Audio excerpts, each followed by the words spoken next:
let's talk about the privacy protections going into marketing and how that's affecting marketing like today and things like that. So with the iOS updates that happened, where it's really hard to track individuals a lot more, like we were talking before, Lola, about like the privacy and having privacy and consumer protection over these things.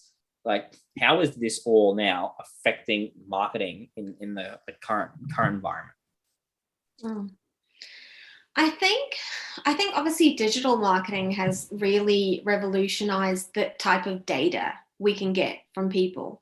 I'll just give an example, right? Like, for example, on Facebook, have you guys ever had it where you're talking about something to a friend and all of a sudden you start seeing ads, you're inundated with ads about this freaking product or service that you've spoken about? Like, for me, that is scary, because in terms of my privacy, like if Facebook has the ability to listen to my conversations, that is a worry. Like, and it just makes me think about the ethical side of marketing. Yes, it's obviously allows us to track, people's interests and all these different metrics, but really ethically, that's what worries me. Is like, is it okay, and am I okay with it? Just from a personal perspective, I feel like I'm not okay with it. It's what do you guys think? I don't know. What do you think, Lola? As much as it's annoying in terms of like marketing, I respect it. I think that it was getting a little out of hand with the ads and the fact that you would like breathe past something and see ads popping up. Like, that was just too much. But I do think that what's happening now is that now I'm getting a bunch of like random stuff, which is probably like even more irritating. I don't know. It's like, I feel like I understand where it was coming from, because it was a little bit too targeted. I just felt like my phone was pinging all these different things. I'm just hoping that maybe they could find, I think what it is for me is that I think that when you're on a social media platform, or if you're on any sort of like space, you should have the option to just be like, I just want to turn this off for like a little bit. Just let me turn it off. And then when I want to turn it back on, I can turn it back on and just like, oh, okay, cool. Reap the benefits, because there are benefits for it. But I think the cold turkey, just like taking it all off, also feels like, in a way, taking away my control. I think I should have choice. And I think that the choice to have ads or not have ads, or when I want to have ads, should be a choice for me. Yeah, I don't think they'll ever have it where you can turn off ads completely, because that's their business model. The only way they would do that is they charge everyone paid like $1 or something a month to use Facebook, one of them. I think that the decision of like how much information you share is really important. Like, for me personally, I kind of want them. I hate getting ads that I have no use for. Like, I hate seeing an ad for something and I see it and I'm like, why am I seeing this? Like, I am not the target market with this. I don't care. Go away. This is annoying. But I like seeing ads that are like, hey, this is a product that could solve a problem that you have. Do you know what I mean? And I like seeing that. And I actually think I really like the targetedness of it, because I don't want to be showing annoying ads. I want to show ads that solve a problem for me with it. But it gets a bit like the amount of data they're collecting on people and how they're using that. So even just look at America with how they use data, do you know what I mean, in the election, stuff like that, to target people, and targeting people based on their political point of views or what they think or their religion and stuff like that. That all of that, I think that's how is that helping the consumer find, you know what I mean, get things, access to problems, things. All it is basically keeping them in their own little bubble and using it. So I think there's a middle ground somewhere with all of it. It's a question of being ethical, because I think working in marketing and protecting people's privacy, I think there still needs to be that level of respect for the end user. And I think it's all about matching, for example, a product with the right buyer. You know what I mean? And what I don't like is how some marketers manipulate in their in their tactics. I don't like that. Like, I feel like you can still achieve amazing results if you're honest and transparent, if that makes sense. But yeah, I agree. I think it's hard though with the iOS updates. All it is a button that says, would you like other devices to track? Everyone's going to turn those off. Do you know what I mean? Yeah. You talk about the customization. There is customization built into all these things, but no one's going to sit down and customize it. Do you know what I mean? It's going to be on off. That's the level of things that people are going to go to. There might be like a few that go in and customize their settings, but I think the vast majority of people are like, go away, don't track me. Do you know what I mean? Or I don't care. You know what I mean? At all. So I don't think there's a big number around. But how is this changing then? Yeah. The way that we actually can market to people. So as marketers going towards and marketing to other consumers, we no longer can be assured of the data that we have. We no longer have access to as much data. How is this changing the way that we structure ads or do marketing in general? I think obviously research, and researching, identifying your buyer persona, where can you find them? What is their behavior patterns? And then obviously creating targeted ads towards that. Like, for example, if you're doing an ad campaign on weight loss, right? We don't really need the data of people who are talking to their husbands or friends about weight loss. You know what I'm saying? Like, you can get a certain level of information from that persona without having to delve into into private parts of their life. So for me, that's the ethical part that I struggle with. And I think there's still ways for us to achieve results in market with our marketing tactics without having to invade people's lives. Yeah. What do you reckon, Alma? Yeah, I agree with that. I think that there should definitely be I think marketers should adjust their, instead of being so heavily reliant upon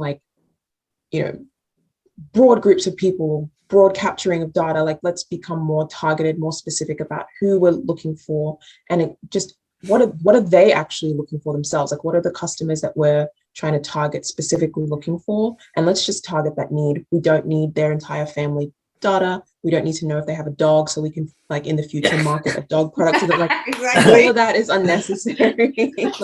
Let's just keep it specific, and that way we can respect people, but also create better content that, for example, if you do enough research, you'll find that maybe, people are scrolling during lunchtime, and are they enjoying what they're eating? Maybe start speaking to them from a place of hey, this is what you can, this is how you can change your behavioral changes, as opposed to just food. Here's a food brand. You know what I mean? Yeah. That doesn't necessarily have anything to do with what they're looking for.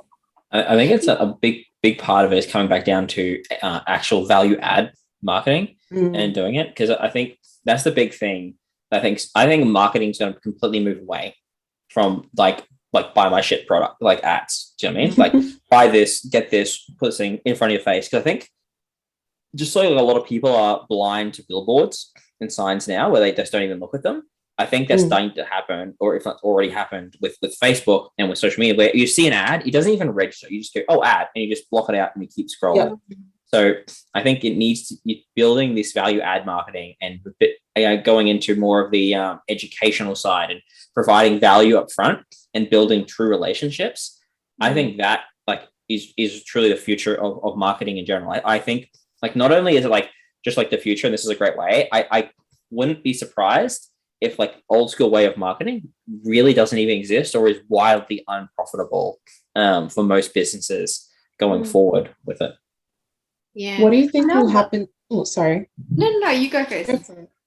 I was going to say, what do you think will happen to there was a big boom in influencer marketing because brands thought it was a really easy way to directly connect with consumers, but then it got to a point where people started to get really irritated by influencers because it was just everybody and their friend was an influencer. Yeah. And now with the